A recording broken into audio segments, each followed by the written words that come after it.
Welcome to my channel Alien Signal. The galaxy had become smaller for humanity. What once seemed infinite, unreachable stars, forbidden systems, and silent voids, had slowly turned into trade routes, diplomatic stations, and crowded orbital habitats. Humanity was no longer alone. It had allies, rivals, and strangers who walked through Earth's neon-lit cities as easily as humans walked across alien spaceports. Captain Adrian Vale had grown used to that reality. He worked as a cultural liaison aboard the orbital station Helios Haven, a massive structure that floated between Earth and Mars. His job wasn't combat. It wasn't exploration. It was connection, organizing events where species from different star systems could interact without suspicion or weapons drawn. Tonight, the station was hosting a Galactic Harmony Gala. Music from dozens of worlds blended into something strange but beautiful. Luminescent banners floated through the artificial gravity field. Alien diplomats dressed in silk-like materials shimmered under holographic lights. Some beings hovered, others walked on multiple limbs, and a few humanoid species mingled almost seamlessly among humans. Adrian stood near the main dance platform, holding a glass of synthesized wine, watching the crowd. He noticed her immediately. She stood near the edge of the platform, tall, elegant, and silent. Her skin was pale but not human pale. It reflected light like polished marble infused with faint silver veins that pulsed softly beneath the surface. Her hair flowed down her back like liquid midnight, moving even though there was no wind. Her eyes were the most striking, deep crimson with vertical pupils that seemed to absorb light rather than reflect it. She wore a flowing black and crimson dress that appeared woven from dark energy itself. The fabric shimmered like shadow and flame combined. She did not speak. She observed. Adrian felt a strange pull toward her. Not fear, not attraction alone, but curiosity mixed with instinct. He approached slowly. First time attending a human gala. He asked politely in standard galactic common. She turned her gaze toward him. Her eyes studied him like a predator assessing prey, but her expression was calm, almost amused. Human customs are intriguing, she replied. Her voice was smooth and resonant, carrying subtle echoes as if spoken in a cathedral. Your species celebrates unity through movement. Adrian smiled nervously, mostly through dancing and drinking. Her lips curved slightly. I have observed. There was something ancient about her presence. Not old in years, but old in experience. Like someone who had witnessed civilizations rise and fall. Adrian felt compelled to continue the conversation. You haven't joined the dance. She glanced at the glowing platform where couples from different species moved together in synchronized rhythm. I have not been invited. The statement wasn't bitter. It was factual, without thinking too much, perhaps guided by confidence, or foolish bravery. Adrian extended his hand. Would you like to dance? For a moment, silence stretched between them. The station lights reflected in her crimson eyes. Then she placed her hand in his. It was cold, not lifeless, but cold like deep space itself. I accept, she said. Middle, the revelation. The music shifted into something slower, a harmonious blend of human strings and alien atmospheric tones. Adrian guided her onto the dance platform. At first, their movements were cautious. She followed his lead smoothly, her body moving with unnatural grace. Every step she took felt intentional, calculated, yet effortless. You move well, Adrian said. I have had centuries to practice. He laughed lightly. Centuries. She looked at him directly. Yes. He assumed it was metaphorical. Many alien species exaggerated lifespans. But as they danced, something strange happened. Her hand resting on his shoulder grew warmer. Not physically, but he felt warmth radiating from her presence, spreading through his chest like energy transfer.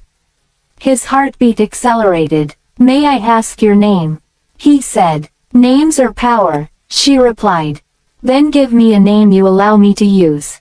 She considered this carefully. Velith. The name vibrated softly in the air as she spoke it. Adrian repeated it. Velith. She studied his reaction. You do not react with fear. Should I? Her eyes glowed brighter for a fraction of a second. Most do, once they learn what I am. Adrian slowed his movements. What are you? The music around them dimmed slightly as if reality itself leaned in to listen. Velith leaned closer to him, close enough that he could see the faint movement of crimson energy flowing beneath her skin. I am of the Sanguire Imperium, she said quietly. A lineage that predates your earliest written history. My kind feeds on life energy. We were called many names by lesser civilizations. Adrian felt his throat tighten. Vampires. She tilted her head. That word carries myth and misunderstanding, but it is not inaccurate. He swallowed. So the legends. Fragments of encounters with my ancestors. The realization hit him. The coldness of her touch. The subtle sensation of energy pulling from him during their dance. He instinctively pulled back, but she did not tighten her grip. You are feeding on me right now. Yes. His heart pounded harder, not from fear alone but from shock. How much? Barely enough to sustain awareness. Your species produces abundant emotional and bioelectric energy during close physical interaction. Dancing increases that output. He stared at her. You invited me to dance, to feed. She shook her head slowly. No, her grip tightened slightly, not aggressively, but possessively. I invited you because I was curious. The music swelled again. Curious about what? Human emotion. She spun him gracefully across the platform before pulling him back into her arms. In all my centuries, I have conquered worlds. I have ruled systems. I have commanded fleets that eclipsed stars. But I have never understood why humans willingly approach beings they do not know. Adrian laughed nervously while still moving with her. Sometimes curiosity beats fear, or arrogance, she replied. Her eyes softened. Yet you approached me alone. I thought you were just another guest. She smiled, and for a moment, her expression did not resemble a predator. It resembled someone who had forgotten what safety felt like. Suddenly, alarms echoed faintly through the station. A disruption. The lights flickered. Adrian glanced around. What's happening? Velith's expression shifted instantly, from calm elegance to sharp alertness. Assassins, she whispered. Before he could react, armored figures materialized near the perimeter of the dance floor. Cloaked in adaptive camouflage, they activated energy blades and advanced directly toward Velith. The guests screamed. Chaos erupted. Adrian instinctively stepped in front of her. Stay behind me. She stared at him in disbelief.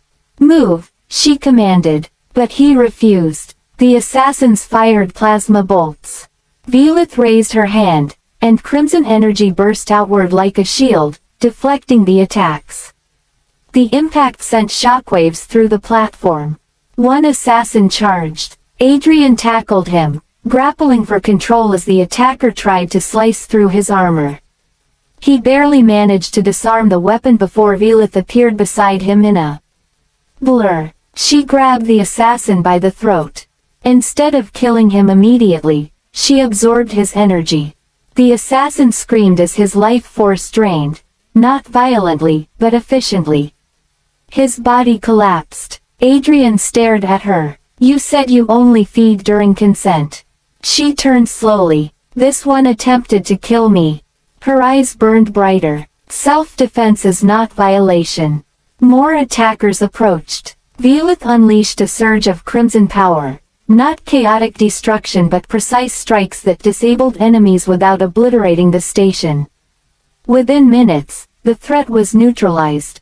Silence returned. Adrian breathed heavily, looking at the fallen attackers. You could have destroyed them instantly. Yes. Why didn't you? She approached him again, her expression softer now. Because I did not want to frighten you. He looked at her carefully. Who were they? Rivals from my own Imperium. Factions that believe my interest in peaceful interaction weakens our dominance.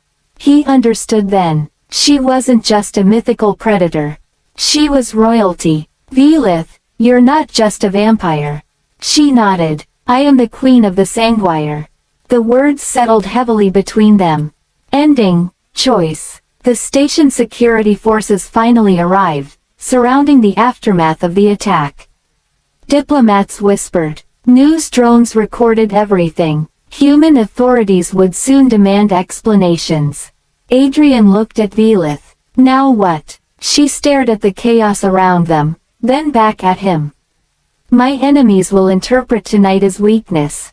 Because you defended yourself. Because I did not eliminate everyone. Adrian stepped closer. Or maybe they'll see something else. She raised a brow. What? That you chose restraint. She considered his words carefully. Human, she said softly, you stood between me and danger knowing what I am. I did. Why? He smiled faintly. Because you weren't the monster everyone assumes. Silence. For the first time, uncertainty flickered across her immortal gaze. Adrian Vale, she said quietly, most beings fear my power. You seem unafraid. I'm not unafraid. Then why approach me again? He reached for her hand once more. Because dancing with you wasn't the mistake. He stepped closer. It was the beginning. Her crimson eyes searched his face. You would stand beside a vampire queen. If the queen chooses peace. Her lips parted slightly. After a long pause, she pulled him into another slow dance, ignoring the chaos around them. Energy flowed between them again. This time, he didn't resist. He understood. She fed not just on his life force, but on trust, connection, and mutual choice. And she gave something in return. Protection, power, alliance. Across the station, observers witnessed something unprecedented. The queen of an ancient bloodline dancing openly with a human captain. Not as prey and predator, but as partners. In the coming months, political tensions would rise. Wars would be threatened, assassins would return, but humanity would now stand under the silent protection of a queen who had chosen curiosity over conquest. And every time conflict approached Earth, Velith would appear, not as a shadow in the dark, but as a partner who once accepted a simple invitation to dance, and found something far more valuable than domination. She found connection, and for an immortal ruler of the stars, that was the most dangerous power of all. Thank you for listening. Subscribe for more cinematic science fiction stories.